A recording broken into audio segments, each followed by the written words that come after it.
Assalamualaikum warahmatullahi wabarakatuh. Saudara-saudara mahasiswa, pengikut mata kuliah Civic Education pada pagi ini, terima kasih saudara sudah berpartisipasi untuk mengikuti materi perkuliahan pada hari ini. Pada hari ini kita akan melanjutkan materi yang ketiga ya. Kemarin pengertian, setelah itu perkembangan dan tujuan ya. Berarti hari ini materi yang keempat ya. Yakni kompetensi dasar pendidikan kewargaan. Jadi topiknya ada judulnya adalah kompetensi dasar pendidikan kewargaan atau kewarganegaraan. Kompetensi adalah merupakan kemampuan dan kecakapan yang terukur setelah peserta didik atau mahasiswa mengikuti proses pembelajaran secara keseluruhan. Nah, jadi ini yang disebut dengan kompetensi itu adalah kemampuan, kecakapan yang terukur. Jadi terukur artinya dapat diketahui sampai di mana kemampuannya dan kecakapannya itu. Tapi kecakapan dan kemampuan itu bisa diukur setelah peserta didik mengikuti perkuliahan atau pembelajaran secara keseluruhan. Jadi baru bisa diukur kalau proses pembelajaran itu sudah selesai diikuti. Nah, apa saja proses pembelajaran itu? Nah, proses pembelajaran itu yaitu setelah saudara terdaftar sebagai mahasiswa, kemudian mulai memprogramkan mata kuliah, menyusun mata kuliah, berapa yang diambil, berapa mata kuliah, berapa SKS. Nah, itu namanya memprogramkan mata kuliah, dan itulah yang nanti yang akan diikuti, itulah nanti yang akan dijalani, diselesaikan, dan proses pembelajaran itu tadi. Nah, insya Allah ini mata kuliah Civic Education sudah saudara programkan, jadi harus mengikuti proses itu nanti. Sudah didaftar, kemudian setelah itu Anda wajib mengikuti perkuliahan. Nah, yang namanya itu partisipasi perkuliahan, keikutsertaan saudara dalam kuliah, keikutsertaan saudara dalam melaksanakan tugas, keikutan saudara dalam mengikuti ujian dan lain sebagainya. Nah, itu proses yang pertama adalah proses perkuliahan. Dalam kontrak kuliah kita, mahasiswa wajib hadir minimal 75% dari jumlah perkuliahan. Kalau tidak sampai 75% hadir mengikuti perkuliahan, maka itu tidak diperkenankan untuk mengikuti ujian ya. Nah, itu jadi harus nanti hati-hati. Kalau dia 16 kali perkuliahannya berarti 75% dari 16. Kalau 14 kali 75% dari 14 itu. Sekitar 12 kali atau berapa gitu ya. Nah, ini yang perlu diperingatkan, itu proses pertama. Kemudian setelah itu ada nanti penugasan dosennya. Dosen menugaskan membuat makalah. Apakah berkelompok atau perorangan, terserah ya. Tugas itu ada dua macam. Ada tugas terstruktur, ada tugas yang mandiri. Yang terstruktur itu adalah tugas yang diminta oleh dosen. Dan itu nanti didiskusikan. Nanti bisa berkelompok ya, bisa juga perorangan. Kalau berkelompok mungkin kalau mahasiswanya ada 50 dibagi 10 ada 5 ya. Satu kelompok boleh kalau gitu. Kalau perorangan berarti ada 50 makalah. karena setiap orang satu ya itu terserah dosen lah, nanti dosen malah memilih. Mungkin setiap dosen itu tidak sama, ada yang memilih berkelompok, ada yang menugaskan perorangan, nah ada juga. Dan itu nanti menjadi nilai pembagi dalam menentukan indeks prestasi akhir tahun. Kemudian juga ada tugas mandiri. Mandiri itu dilakukan oleh mahasiswa sendiri ya, tanpa disuruh, tanpa diperintahkan, tanpa ditugaskan, dia bikin makalah sendiri, dia bikin penelitian sendiri, umpamanya dia membuat ya aktivitas yang berguna, yang berkaitan dengan mata kuliah ini. Umpamanya dia menulis makalah terkait dengan pembelajaran kita yang ada. Itu nanti dinilai juga, bisa menambah nilai. Kalau nilai perkuliahan kita pada akhirnya kurang, tapi ada itu mandiri dibuat dari mahasiswa, maka itu bisa menambahkan nilainya. Tadi kurang menjadi cukup, atau tadi belum begitu baik masih cukup menjadi baik. Yang tadinya baik sekali, karena ada tugas itu boleh seberapa banyak saja dibuat, boleh 1, boleh 2, boleh 3, boleh 4 dan seterusnya. Nah itu namanya proses yang kedua, penugasan. Kemudian proses yang ketiga adalah nanti Anda wajib mengikuti medal test atau OTS ya, ujian tengah semester. Nah ini juga dalam perjalanan proses perkuliahan itu dilalui nanti. Kapan itu dilaksanakan medal test itu? Nah, itu menurut kontrak perjanjian antara kita dosen mahasiswa itu, dosen wajib melaksanakan medal test kalau sudah 7 kali pertemuan, 7 kali tatap muka, 7 kali penyajian materi.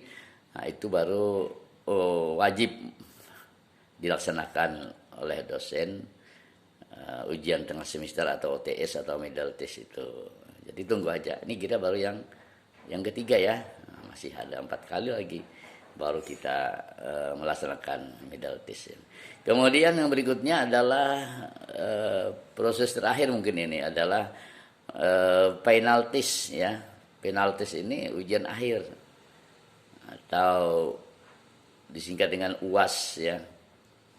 Ujian akhir semester. Nah ini juga diikuti. Ini dengan melalui proses-proses ini dapat diukur bagaimana kemampuan Anda, apa sudah cukup atau sudah baik atau baik sekali kemampuannya, tergantung kesungguhan ya, kesungguhan kamu, kesungguhan mahasiswa. Jadi ini yang disebut dengan kompetensi dasar pendidikan kewarganegaraan itu. Kompetensi dasar ini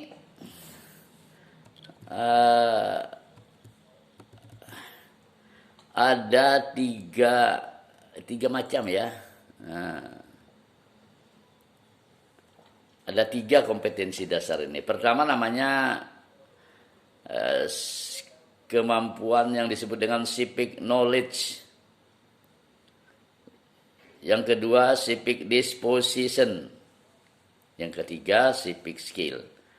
Nah, jadi 3 ini nanti kemampuan Anda diukur bagaimana kemampuan civic knowledge-nya, bagaimana kemampuan civic disposition-nya, dan bagaimana kemampuan civic skill. Nah, ini yang nantinya insya Allah Anda akan mengetahui setelah proses tadi dilaksanakan.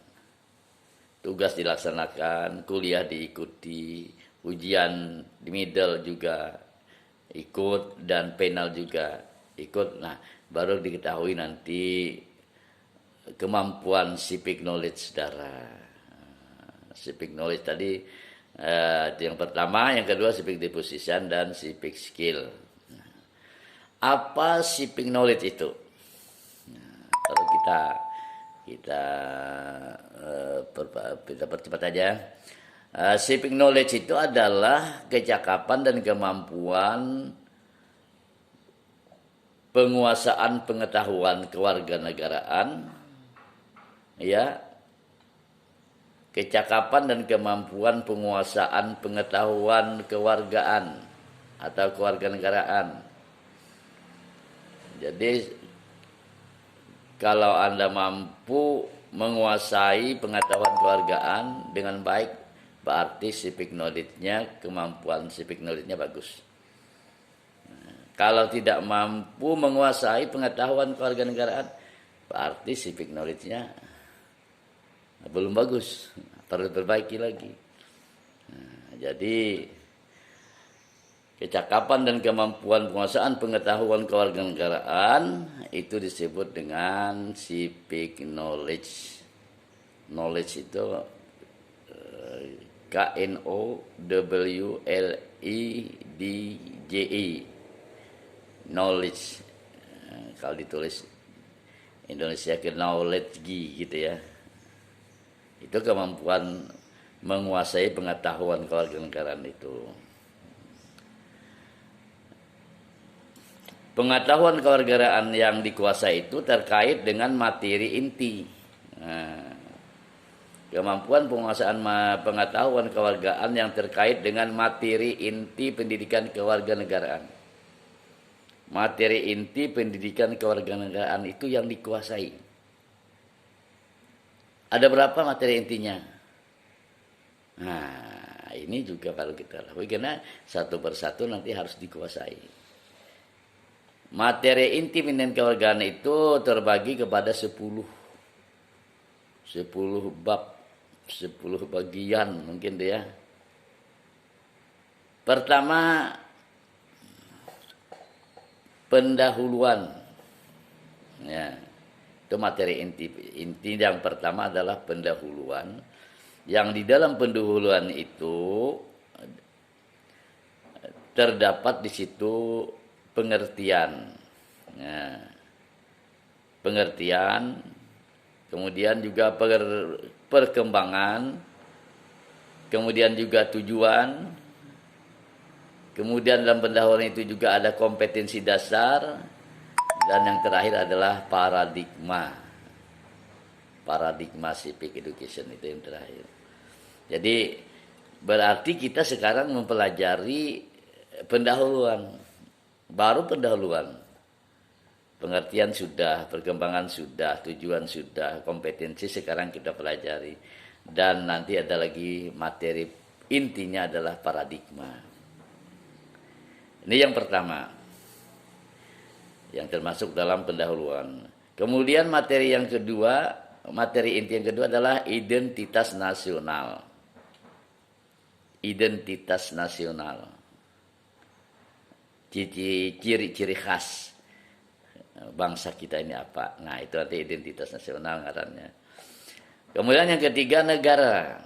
Dipelajari juga nanti tentang negara, ya. Bentuk negara, sejarah berdirinya sebuah negara dan lain sebagainya. Mungkin sistem pemerintahan di negara itu, ya. Kemudian yang keempat, kewarganegaraan. Nanti ada mata kuliah khusus kewarganegaraan. Nah, jadi membahas di situ tentang hak asasi warga negara, mungkin gitu ya. Nanti ada syarat-syarat menjadi warga negara dan lain sebagainya. Kemudian yang kelima, materinya nanti, materi inti yang harus dikuasai adalah konstitusi. Konstitusi. Kon ada is, kons, konstitusi. Ini hukum dasar negara kita ini. Termasuk juga nanti mungkin dibahas tentang omnibus law itu mungkin ya. Apakah cocok dengan konstitusi kita atau tidak? Nah, yang sekarang di demo itu omnibus law itu ya. Nah, jadi dasar hukum yang dibuat di Indonesia harus sesuai dengan konstitusi. Yang keenam, demokrasi. Sudah melaksanakan kita demokrasi. Ini akan melakukan pilkada ini, demokrasi itu. Kemudian yang ketujuh, otonomi daerah. otonomi daerah. Yang kedelapan, good governance, ya. Good governance itu pemerintahan yang baik, itu yang bagaimana nanti. Good itu baik, governance itu pemerintah. Yang kesembilan, HAM. Pernah dengar HAM? Hak asasi manusia. Kita pelajari juga. Dan yang 10, materi terakhir adalah masyarakat madani atau civil society. Ini yang menjadi materi inti pendidikan kewarganegaraan. Cuman 10 ya. Kada banyak. Mungkin walaupun bukunya banyak ini, buku-buku kewarganegaraan ini. Untuk mahasiswa itu bukunya bernama Demokrasi, Hak Asasi, dan Masyarakat Madani. Itu judul bukunya gitu. Dikarang oleh tim ICCI gitu. Dari tim Civic Education di UIN Jakarta itu. Untuk IAIN, untuk Kupertis itu bukunya. Ya, termasuk IAID Darussalam gitu. Nah, ini yang wajib dikuasai. Tapi bagaimana cara menguasainya? Nah, ini mungkin juga perlu nanti kita pelajari bagaimana cara menguasai ilmu pengetahuan itu dengan baik. Supaya dia berkesan, melengket, kemudian dia bisa kita ingat, bisa kita praktekkan, kita hayati. Nah, untuk ini tunggu sejenak ya. Setelah iklan berikut ini.